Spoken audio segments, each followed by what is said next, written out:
الرحمن الرحیم مالک یوم الدین ایاک نعبد و ایاک نستعین اهدنا الصراط المستقیم صراط الذین أنعمت علیہم غیر المغضوب علیہم ولا الضالین آمین۔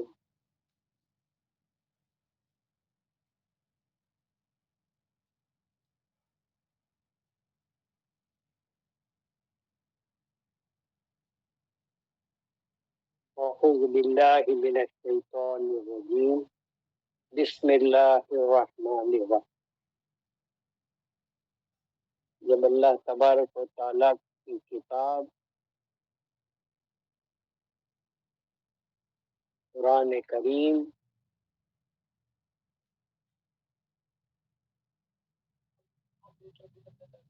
نہیں، اب تو ان کو آواز زور سے آتی بولے نیچے بیٹھنے نہیں ہوتا ہوگا، نہیں سننا تو ذرا ایک نمبر کم کر جانا۔ ہاں ہاں، کم رہا تو آواز اس میں آواز فلٹر ہو جاتی، نہیں رہا تو اس کی آواز زیادہ آتی۔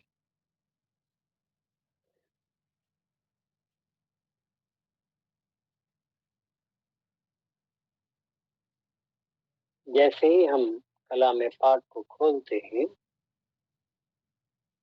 تو اعوذ باللہ من الشیطان الرجیم پڑھتے ہیں، حالانکہ یہ کسی سورے پر لکھا ہوا نہیں ہے۔ بسم اللہ الرحمن الرحیم سے سورہ شروع ہوتا ہے، بلکہ ہر سورہ بسم اللہ الرحمن الرحیم سے شروع ہوتا ہے سوائے ایک کے۔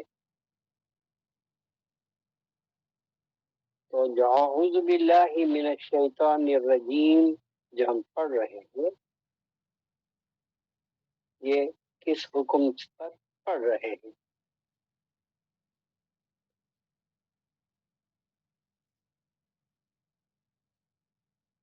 دوسرے مقام پر اللہ تبارک و تعالیٰ کا حکم ہے اذا قرأت القرآن فاستعذ باللہ من الشیطان الرجیم، جب تم قرآن پڑھو تو پہلے شیطان مردود سے پناہ مانگو، فاستعذ باللہ من الشیطان الرجیم۔ تو قرآن اللہ کا کلام ہے اور اس کو پڑھنے سے پہلے شیطان سے پناہ مانگنا چاہیے۔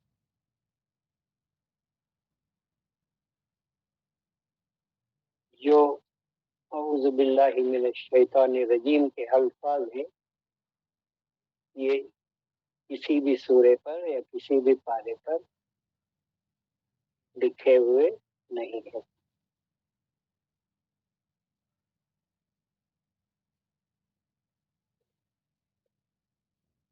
یہ جو کلام ہے اللہ تبارک و تعالی کا کلام ہے، یعنی بات ہے، اور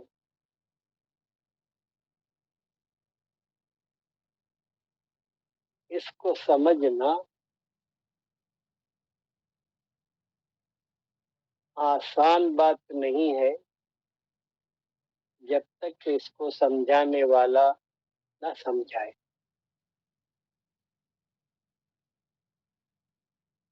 صحابہ کرام کے لیے سرکار دو عالم صلی اللہ علیہ وسلم رحمت للعالمین آپ کلام کو اللہ تبارک و تعالیٰ کے انہیں سمجھایا کرتے تھے۔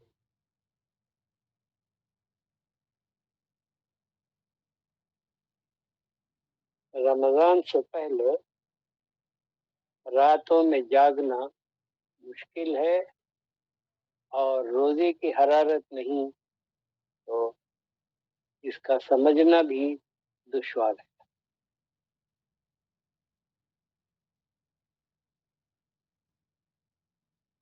جو پہلا سورہ ہے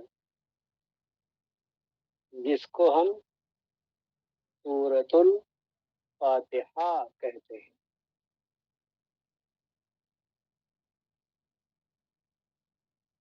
اس کے اور بھی کئی نام ہیں۔ دوسرا نام جو سورہ کا ہے سورۃ الشفا ہے۔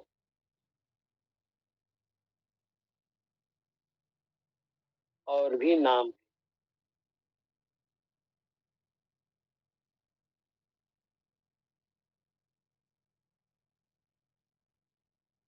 قرآن پاک اللہ کے کلام کو سمجھنے کے کئی درجے و مراتب ہیں۔ ہمارے لیے اللہ کا کلام عربی زبان میں ہے، جبکہ ہماری مادری زبان عربی نہیں ہے۔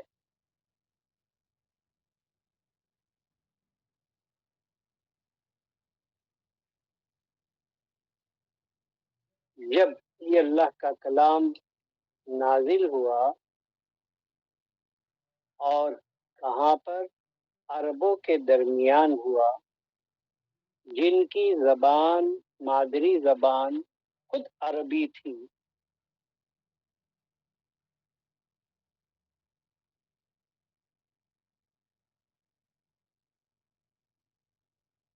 تو وہ لوگ اس کو سمجھ نہیں پا رہے تھے۔ اگر سمجھتے تو آپ صلی اللہ علیہ وسلم کے ساتھ مخالفت نہیں کرتے۔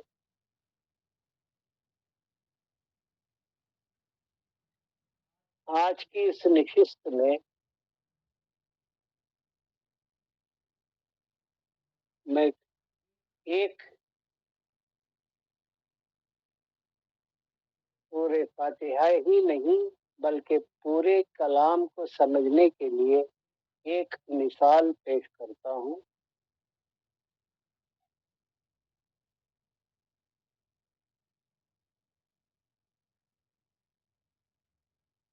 کہ جیسے مان لیجئے کہ آپ مثال کے طور پر مچھلی کھانا چاہتے ہیں، تو آپ بازار سے مچھلی لاتے ہیں اور تیار کر کے اس کو کھا لیتے ہیں، تو آپ کو مچھلی کھانے کا مزہ ملتا ہے۔ پھر ایک اور شخص ہے جو مچھلی کھانا چاہتا ہے لیکن شکار کر کے خود شکار کر کے کھانا چاہتا ہے اور مچھلی کا لطف لینا چاہتا ہے۔ تو وہ کیا کرتا ہے کہ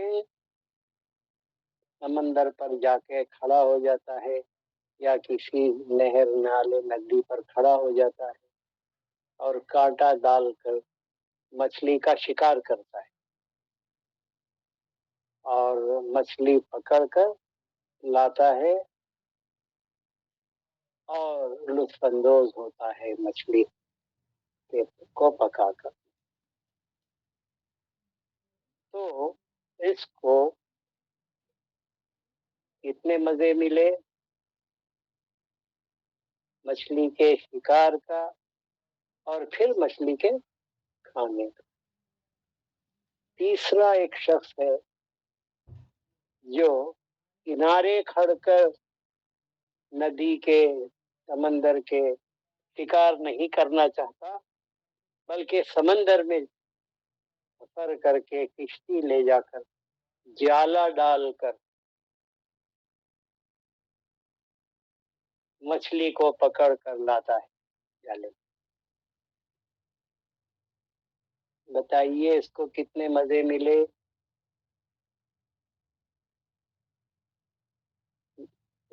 سمندر یا دریا کا سفر کرنا، پھر مچھلی کو جالے میں ڈال کر پکڑنا، پھر لا کر کے مچھلی کو